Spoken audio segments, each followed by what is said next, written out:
Today I'm going to be reviewing the X-Wing specific content included with the Rebel Transport expansion pack.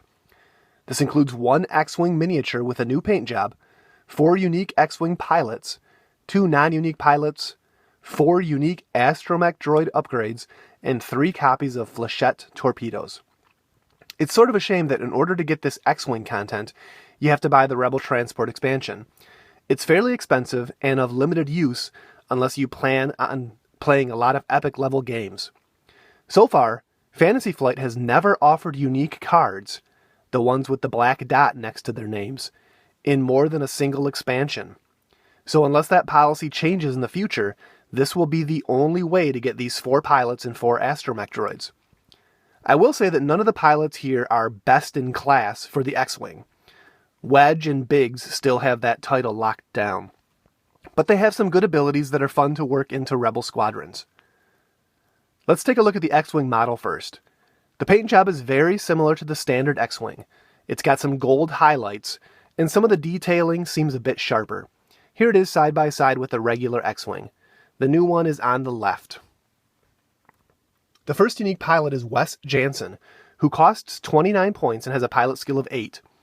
After he makes an attack, he can remove a focus, evade, or blue target lock token from the defender. This is a solid ability that has nice synergy with the Opportunist Elite Talent upgrade, which lets you take a stress to add 1 attack die against a ship without focus or evade tokens. Jansen, with his high pilot skill, can attack an enemy ship and strip focus or evade tokens, and then one of his squad mates with Opportunist can make a boosted attack roll against the same target. Jansen can also take an elite talent. Next up is Mr. I Can Hold It himself, Jack Porkins. You might recall Porkins as the Red Squadron pilot from the Battle of Yavin, who most definitely couldn't hold it and got destroyed pretty quickly during that conflict. He costs 26 points, has a pilot skill of 7, and can take an elite talent. His ability is nicely thematic. When he receives stress, he can remove it and roll 1 attack die, taking 1 face-down damage card on a normal hit result. In essence, Porkins can try to hold it together whenever he takes stress from any source. Hobby Clivian costs 25 points and has a pilot skill of 5. When he acquires or spends a target lock, he can remove 1 stress token from his ship. This certainly isn't an ability that really shines, but it's always good to have ways to lose stress, especially with more and more ways to give stress being added into the game. The last unique X-Wing pilot in this pack is Tarn Myson. He costs 23 points and has a pilot skill of 3. When an enemy ship declares him as the target of an attack, Myson can immediately acquire a target lock on that ship. Free actions are always good, and target lock is one of the best ways to maximize your attack rolls in X-Wing.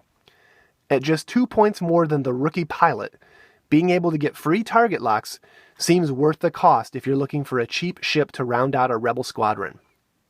You also get another copy of both Red Squadron pilot and rookie pilot in this expansion. These pilots are also included in the core set, as well as the X-Wing expansion pack. R3A2 is a unique Astromech droid who costs 2 points. When you declare the target of an attack, as long as the targeted ship is within your firing arc, you can take stress to give a stress token to that ship. This droid has good synergy with Hobby, since as long as he uses target lock during the attack, he'll get rid of his stress token. The second unique Astromech is R2D6, who costs 1 point and adds the Elite Talent upgrade icon to your upgrade bar as long as the pilot doesn't already have it, and also has a pilot skill of 3 or higher. This seems like a direct fix for the Y-Wing, since none of its pilots currently in the game can take elite talents. There are also a few X-Wing pilots who can benefit from this droid. For 1 point, adding the whole field of elite talents to a pilot opens up your build options substantially. R4D6 costs 1 point and has a sort of weird ability.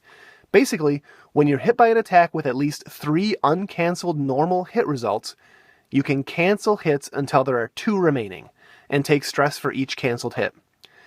I sort of feel like the odds of this card being really useful aren't that great. I might throw it on a Y-Wing just in case a TIE Phantom lands a huge 5-hit attack against it. It'd be funny to reduce something like that down to 2 hits, but then I'd have a Y-Wing with a pile of stress tokens, so it probably wouldn't last much longer. The last unique Astromech in this expansion is R5P9, who costs 3 points. At the end of combat, you can spend a focus token to recover 1 shield. This is a great Astromech droid.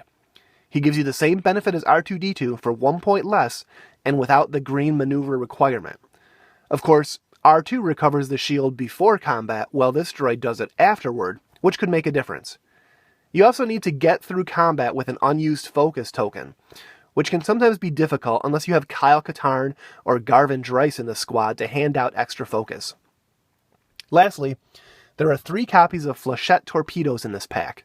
For a long time, this was the only way to get this card, but it's now available in the E-Wing expansion also. This is a secondary weapon that costs 2 points and requires spending a target lock to make a 3-dice attack against a target at ranges 2 or 3. After the attack, the defender receives a stress token if its hull value is 4 or lower.